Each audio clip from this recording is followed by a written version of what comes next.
Casa de Oração. Dia 18. Desfrute deste tempo e aprenda um pouco mais sobre a oração coletiva. Que o Senhor te abençoe abundantemente durante este período. A guerra espiritual em que estamos inseridos. A partir do momento em que nascemos do Espírito, entramos em uma zona de guerra espiritual. Não demoramos muito para descobrir que nossos inimigos espirituais são poderosos. Esses inimigos têm por objetivo levar-nos a fazer concessões desonrosas, a nos enredar e, se possível, até mesmo nos destruir. Eles farão tudo o que estiver ao seu alcance para frustrar e acabar com a obra de Deus em nós. Os poderes das trevas nunca cessam de tentar nos impedir de crescer na graça e no conhecimento experimental do Senhor Jesus. Não obstante esse conflito ao nosso redor, o Senhor Jesus sempre vence a batalha. Ele está entronizado à destra do Pai, totalmente fora do alcance e da possibilidade de Satanás e das suas hostes o destronarem. Eles são incapazes de frustrar o propósito de Deus para ele, seu destino está assegurado. Na verdade, o Pai declarou: "Assenta-te à minha direita até que eu ponha os teus inimigos debaixo dos teus pés." Salmo 110, 1. Satanás é incapaz de desfazer a obra consumada do Messias com todo o triunfo que daí resulta. Este está fora do alcance do poder do arqui-inimigo de Deus, tanto para feri-lo como para afetá-lo ou prejudicá-lo. Uma vez que os poderes das trevas não podem destronar o Senhor Jesus, eles concentram sua energia e atividade nos redimidos que estão na terra. Quando o Messias apareceu a Saulo de Tarso, embora este ainda não fosse salvo, ele ouviu o Senhor falando em hebraico dizendo: "Saulo, Saulo, por que me persegues?" E o Senhor Jesus tornou a enfatizar isso quando Saulo perguntou: "Quem és tu, Senhor?" Ao que o Senhor respondeu: "Eu sou Jesus, a quem tu persegues." Atos dos Apóstolos 26, 14, 15. Saulo poderia ter dito: "Eu não estou te perseguindo, estou perseguindo os teus discípulos." Aqui, fazemos uma descoberta significativa e reveladora. A única forma de Satanás tocar o Senhor Jesus é tocar aqueles que lhe pertencem e que vivem sobre a terra decaída. Essa é a razão da batalha em que nos encontramos. O espírito do anticristo, que está no mundo desde o princípio, fará tudo o que estiver ao seu alcance para destruir a Igreja de Deus, o testemunho de Jesus e aqueles que foram libertos do domínio das trevas e transportados para o reino do seu Filho amado. Colossenses 1:13.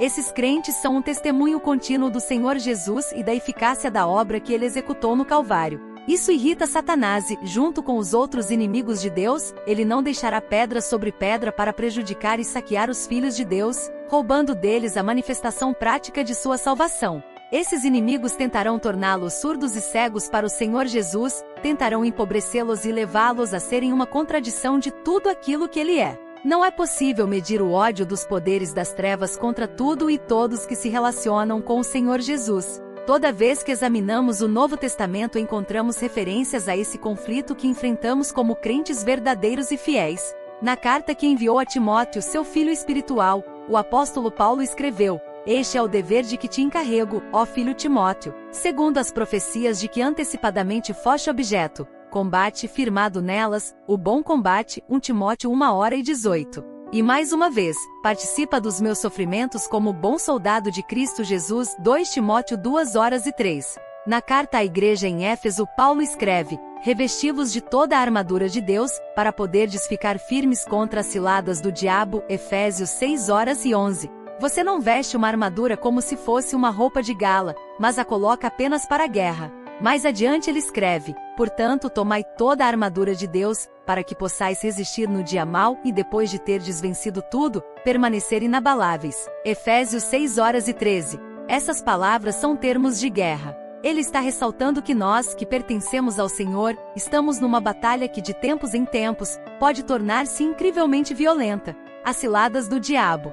Paulo nos incentiva a permanecer firmes contra as ciladas do diabo. A palavra grega traduzida como cilada significa um plano ou um artifício esperto, e traz a ideia de astúcia, trapaça ou engano. Já que Satanás não pode destronar o Senhor Jesus nem frustrar o propósito do Pai para ele, ele aposta tudo o que tem nessa guerra.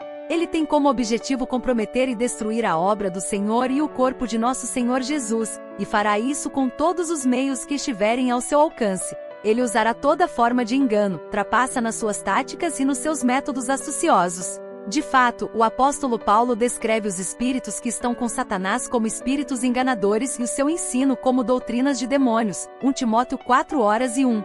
É bom que prestemos atenção ao uso da palavra enganadores, pois ela descreve com perfeição as táticas de Satanás. A espada do Espírito, que é a palavra de Deus. É digno de nota que o apóstolo escreveu: tomai também o capacete da salvação e a espada do Espírito, que é a palavra de Deus. Efésios 6:17.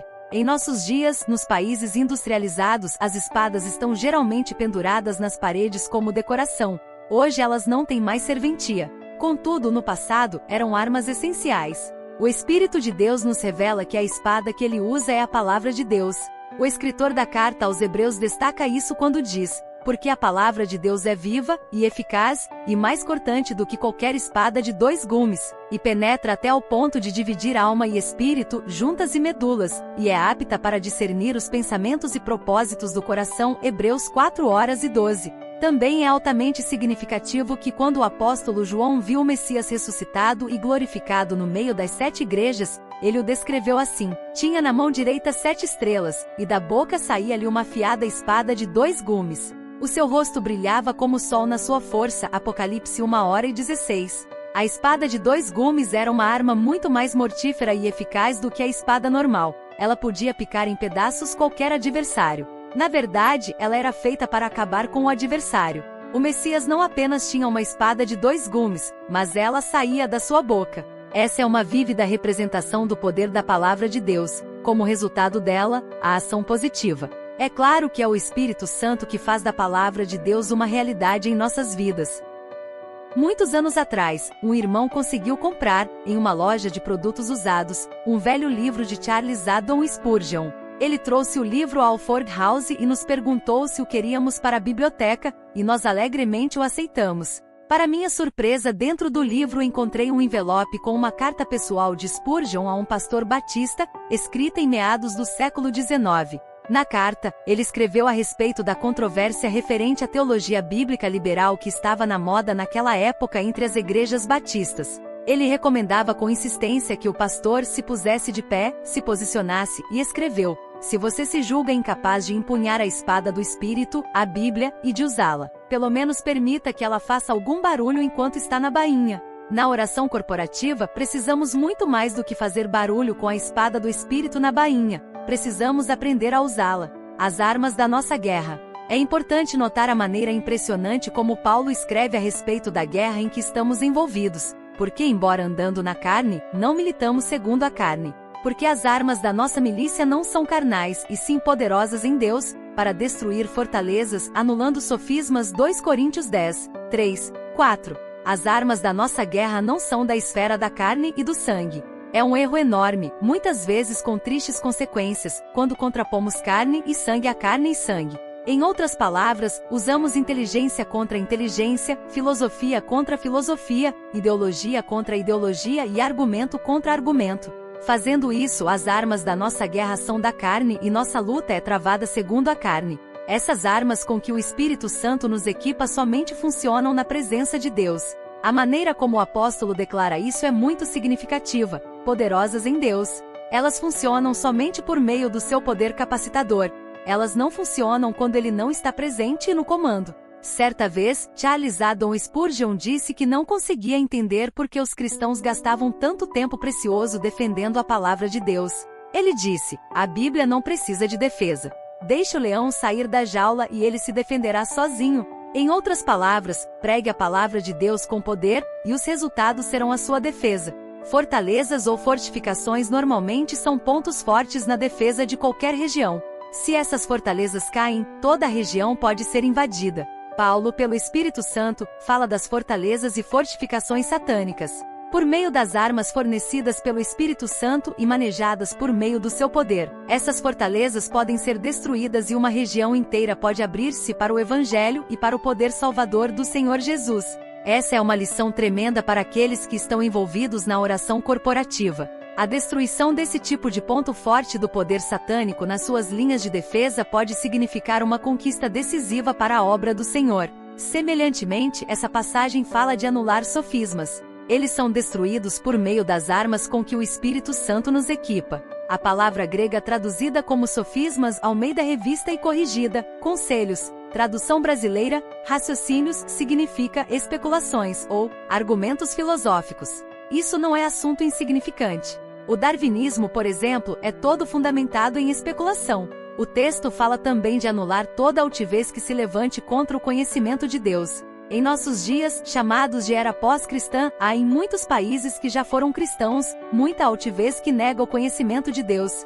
Essa altivez se expressa em discussões humanistas contra a palavra de Deus revelada. Por exemplo, há uma nova concepção de moralidade, nova maneira de encarar o aborto, novo sistema de educação liberal, o próprio humanismo e muitas coisas mais. O apóstolo também fala de levar cativo todo pensamento à obediência de Cristo. Há tantos sistemas filosóficos e ideológicos que começaram com o pensamento, como, por exemplo, o marxismo e o maoísmo. Ambos começaram com pensamentos na mente de seus fundadores, Karl Marx e Mao Tse-tung. O nazismo começou como um pensamento na cabeça de Adolf Hitler. Os exemplos desse tipo de coisa são intermináveis. O apóstolo Paulo não estava lidando com assuntos de pouca importância quando escreveu a respeito de destruir fortalezas e fortificações, de destruir sofismas, de anular toda a altivez que se levanta contra o conhecimento de Deus e de trazer todo pensamento cativo à obediência de Cristo.